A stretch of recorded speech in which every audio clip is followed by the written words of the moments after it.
No i jesteśmy z powrotem u Tesli na Florydzie. Wróciłem tutaj odebrać auto. Zobaczymy, muszę je znaleźć w tej chwili, bo gdzieś jest zaparkowane.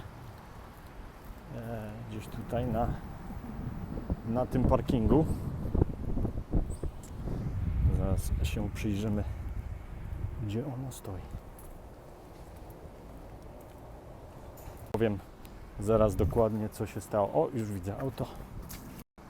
Jest w jednym kawałku.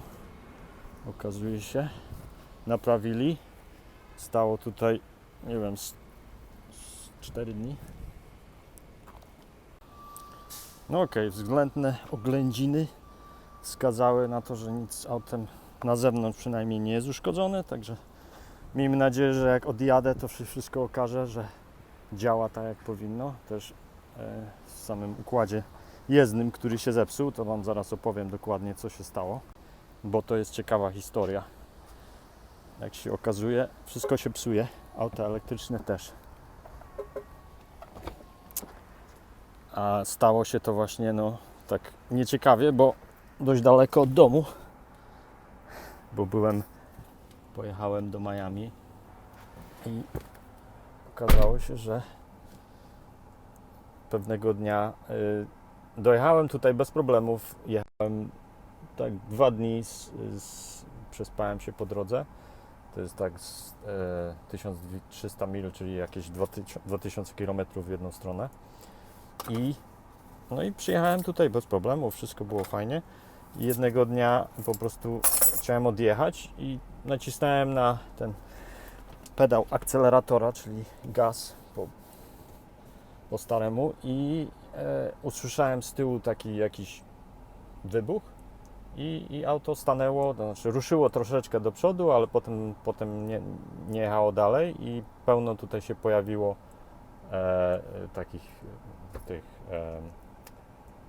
wyświetliło się dużo takich błędów, które od razu też pojawiła się informacja, że auto nie ruszy już dalej i trzeba dzwonić do serwisu. Także taka informacja dostałem tutaj na ekranie i tyle. Także zadzwoniłem po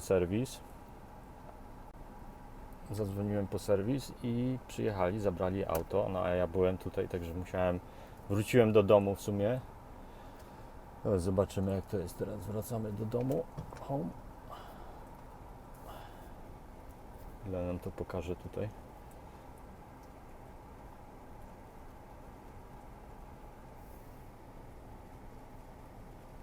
Tak. Navigate on autopilot.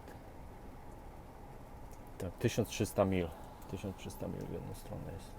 Podaje tutaj 19 godzin. To zaznacza też te wszystkie stopy na ładowanie się. Każdy stop to jest tam 20-30 minut, czyli akurat wystarczy na to, żeby coś zjeść, czy tam załatwić się i można dalej jechać w drogę. Także jeżeli właśnie chodzi o tą stronę tego przedsięwzięcia, że ładujemy, że będzie jakieś tam specjalne opóźnienie ze względu na ładowanie, to nie był nigdy problem, tylko no się okazało, że auto się może... A co się stało? No,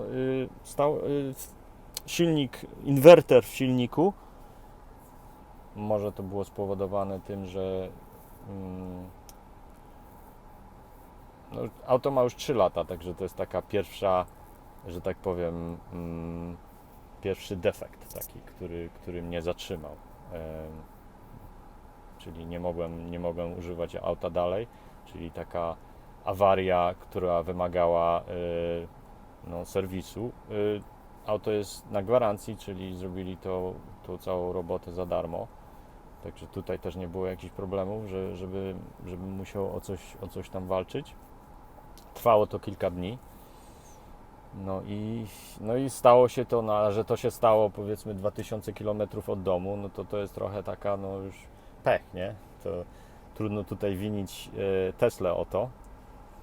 No i używam tego auta przez 3 lata już, także no takie rzeczy widać się zdarzają. No i to w przypadku, właśnie to jest ciekawe, że w przypadku aut spalinowych, no to jakaś tam awaria często te awarie są takie, że tam powiedzmy pojawi się jakiś check engine czy coś takiego, ale można dalej jechać, a tutaj ta awaria jest taka powiedzmy gwałtowna i bez, że tak powiem, bez specjalistycznej serwisu, no nie da się tego naprawić. Inwerter, który jest w środku w silniku elektrycznym, spala się i trzeba po prostu czekać na serwis, trzeba czekać na części i tego nie da się szybko naprawić. Gdzieś tam w jakimś byle jakim, że tak powiem, w autonaprawie. Także to są te minusy. To są te minusy nowych technologii, nowych rozwiązań. Jest mniej części do zepsucia się w aucie elektrycznym, ale jak się zepsuje taka część, to potem czekamy dłużej, powiedzmy, na serwis. No i tak, także z tym trzeba się liczyć. Z tym trzeba się liczyć. Zaraz się okaże, czy wszystko działa.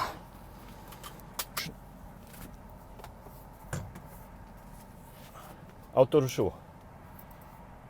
Także jest dobry znak. Klimat tropików. Ok, pogoniłem gościa, bo mi tu kurczę się zablokował. Nie chciał mnie wypuścić. No ale to tak jest tutaj, że pada mocno, ale szybko się przejaśnia, bo to jest klimat tropikalny.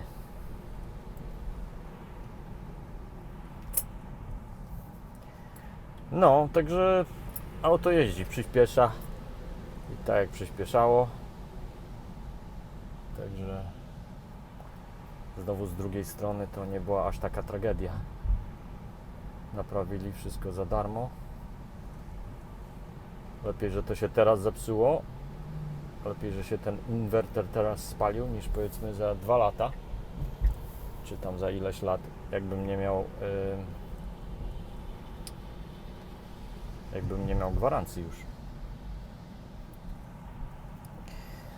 Także tak myślę, co może ta pogoda tutaj jest dość gorąca, bo w ten dzień, kiedy ten inwerter się spalił, to było tak ze 40 stopni, tak 38, 40, a także bardzo gorąco i jeszcze do tego wilgotno, także tak było naprawdę ciężko nawet oddychać. Ja się naładowałem praktycznie do pełna baterią, bo to był ostatni dzień, jak chciałem wracać już. Także załadowałem baterię na maksa, może to miało jakiś tam wpływ na to, bo to im bardziej naładowana jest bateria, tym jest wyższy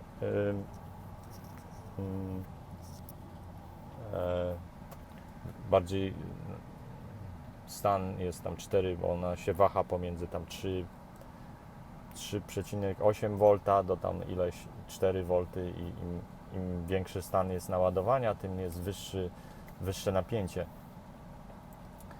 Także może to też było spowodowane tym, no i też nie wiem, może moje trochę takie nadużywanie tego auta, no bo ja jeździłem po jakichś torach, po takich rzeczach, także nie, że tak powiem, nie oszczędzam tego auta, także może to wszystko naraz się złożyło właśnie w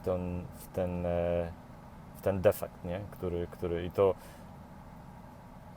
tak czytałem gdzieś, czy ktoś mi też powiedział, że właśnie przy takim mocnym, że tak powiem, przyspieszaniu, no to tam jest oczywiście większy prąd przesyła ten inwerter. Może to wszystko naraz się po prostu, bo chciałem ruszyć i mocno nacisnąłem na ten pedał gazu i wtedy to się stało. Także może to wszystko naraz jakby się złożyło do kupy. Może jakiś był też defekt tej części, także może wymienili to na lepszą część, mniej defektową. Oni się cały czas uczą, poprawiają ten produkt. Tu jestem w domu z powrotem. Wróciłem wczoraj około 6 wieczorem w domu. Czyli to jakieś 31 godzin na całą podróż. Po drodze zatrzymałem się na 6 godzin na sen, a jeszcze po drodze było sporo korków koło Waszyngtonu, przynajmniej 2 godziny straciłem no to w sumie powiedzmy godzina koło Waszyngtonu minimum na korek, czyli 24 godziny. Komputer pokazywał 22 godziny, nie? Jak patrzyłem oryginalnie na ten rozkład, także no 22, jakbym jechał przez noc, to by pewnie tak było 22 godziny, ale nie chciałem ryzykować. Także zatrzymałem się po drodze, no i potem przez to następnego dnia, bo to wczoraj było, następnego dnia potem jechałem w ciągu dnia właśnie przez koło tych dużych miast i to mnie właśnie potem te korki jeszcze dodały czasu. Także taka wycieczka, taka przygoda. Z powrotem nie było żadnych problemów, także bez większych przygód i niespodzianek. No tyle, no. Pierwsza taka poważna awaria, ale naprawili to na gwarancji i no i że to się stało 2000 km od domu, no to jest też trochę, można powiedzieć, pech. czyli wracałem 24 godziny, 2000 km, czyli tam średnia jakoś wychodzi 75 km na godzinę. Jakoś. Także da się, no wiadomo, z porządną infrastrukturą, bo to bez takiej infrastruktury szybkiego ładowania, no to nie życzyłbym nikomu takiej podróży. No chyba, że oczywiście to by było powiązane z jakimś zwiedzaniem, czy takim powiedzmy turystycznym, ale tak na długi dystans taki jechać, gdzie trzeba by się ładować powoli po drodze, to tak by się nie dało tego. Także jedyne tutaj, że tak powiem, ta zmienna w tym układzie to jest infrastruktura ładowania. Bo bez tego to by się nie dało. Także to jest, no, dopóki nie wybudują tutaj, powiedzmy w innych krajach czy w innych miejscach takiego solidnego, szybkiego ładowania, no to wtedy odpada, nie? Ale tak, przetestowałem tą całą trasę i widzę, że to jest bez problemów na dzień dzisiejszy podróżować długie dystanse.